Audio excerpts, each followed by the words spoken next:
What other avenues can the league explore to incentivize the consumers and players to give it the same effort they would if it was the finals? Because that's the goal here, right?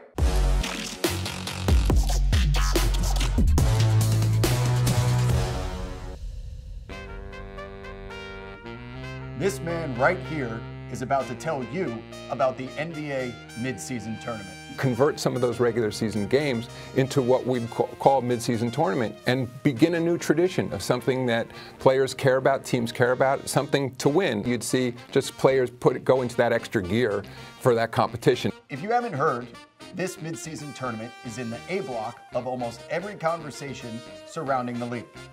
Now, I'm just an outsider looking in like everyone else.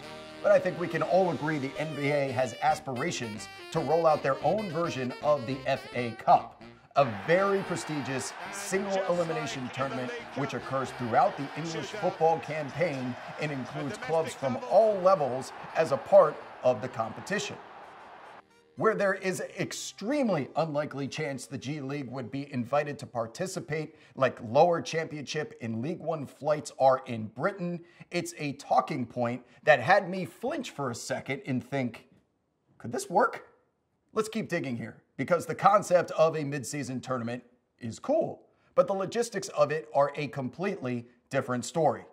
You just don't say, we're gonna be the basketball FA Cup, when the FA Cup has been an annual event since General Cornwallis and his redcoats thought they could just march into Senor Frog's Myrtle Beach without getting their IDs checked at the door. Damn him! Damn that man! That is centuries worth of tradition equity built with its fan base, and as a result, it actually means something.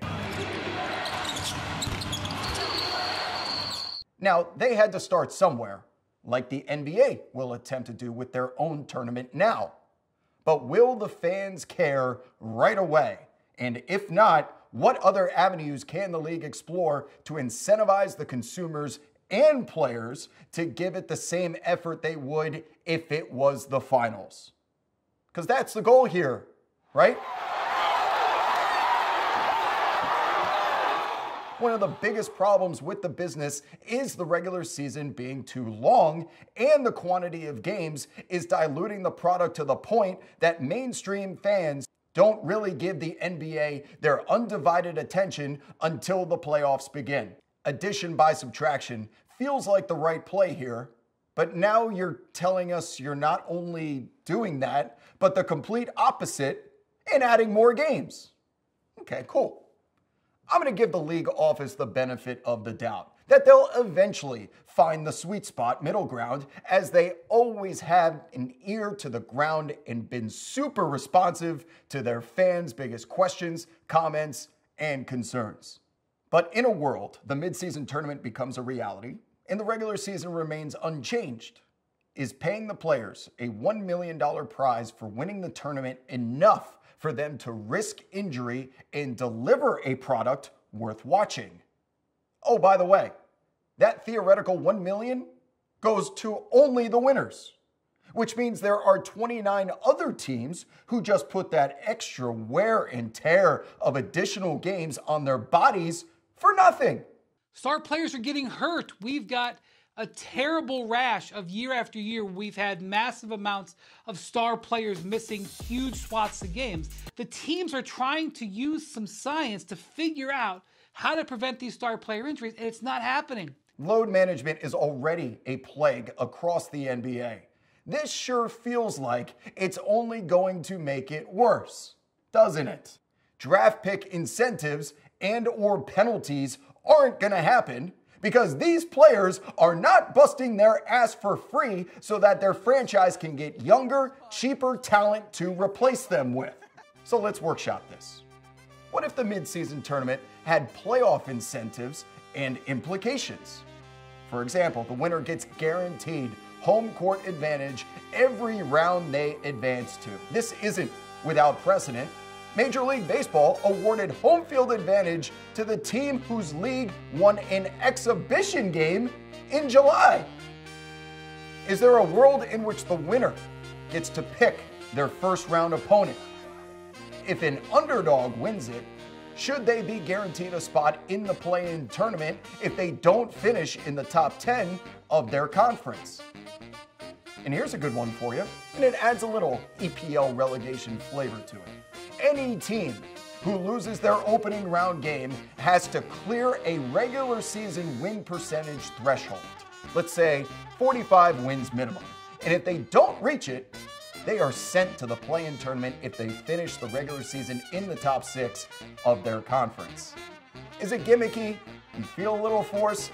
Yeah, but it also feels inevitable. And while the semantics of the incentives will certainly be debated until the end of time, the aesthetics of the event feel like a quicker solve.